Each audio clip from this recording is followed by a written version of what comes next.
Lähtökohtana tässä isobuusmuutoksessa oli Hardin Ranger 2500 hinattava ruisku, joka oli Hardin omalla ohjainyksiköllä.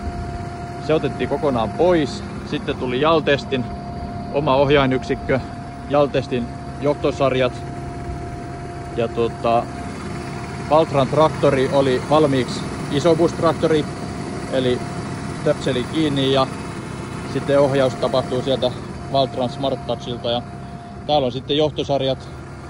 Täälläkin on sitten, toikin on Jaltestin lohkonohjaukseen liittyvä boksi. Toi on Hardin oma, liittyy ajovaloihin. Sitten meillä on täällä johtosarjassa pyörän nopeusanturi. Se on käytössä. Sitten täällä on lohkot ja nämä on kaksinapaset lohkot. Ja täällä on ollut Hardin alkuperäinen piirilevy, jossa on ollut sitten, johon on tullut datakaapeli täältä. Ja me otettiin sitten datakaapeli ja piirilevy pois ja tuotiin sitten Jaltestin kaapelit tänne ja tehtiin kytkennät sitten täällä sääsuojatusrasiassa ja tänne laitettiin sitten tulppa päähän. Ja sitten täällä on virtausmittari ja se on kans sitten Jaltestin johtosarjassa.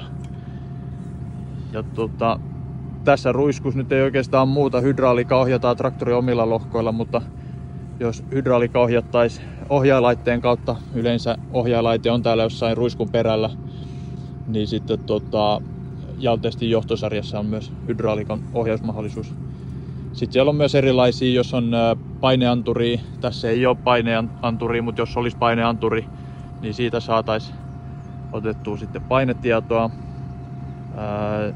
Sitten on erilaisia määränsäätöventtiileitä. Itse asiassa täällä onkin tää, unohtu melkein näyttää, mutta määränsäätöventtiili. Ja tää on nyt sitten kans kytkettynä Jaltestin johtosarjaa. Kaapeli kulkee täällä takana. Ja sille sitten säädellään määrää. Tästä mittarista nähdään paine, mutta sitten myös paine nähdään tuolta Smart Touchin näytöltä. Eli nyt kun meillä on tossa 0 baaria ja sitten laitetaan ruisku päälle. Meillä ei olekaan hydrauliikkaa, tää toi voimanotto päällä. Pumppu päälle. No, kierroksia on nyt vähän liian vähän. Niin täällä sitten näytöllä tulee painenäkymä ja sitten myös mittarilla tuli painetta. Ja tää painenäkymä mikä täällä on, niin se perustuu tuohon virtausmittarin lukemaan. Eli tää on aika tarkka, mutta tää ei ole ihan niin tarkka kuin jos olisi digitaalinen painemittari käytössä. Mutta hyvä ja toimiva tämäkin. Sitten meillä on tässä Valtran automaattiohjaus ja täällä sitten näkyy tää isobusohjain tai isobusnäkymä.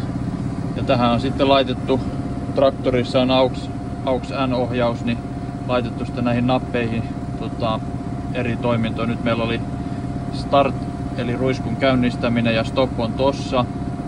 Sitten pystytään lohkoja manuaalisesti ajamaan tällä joystickilla kiinni ja auki. Näin. Sitten tuohon painikkeeseen laitettiin, että pystytään määränsäätöä naputtelemaan. Ja sitten automaattiohjaus ohjaa lohkojen aukaisut ja sulut itsestään. Tää on hyvä toimiva kokonaisuus.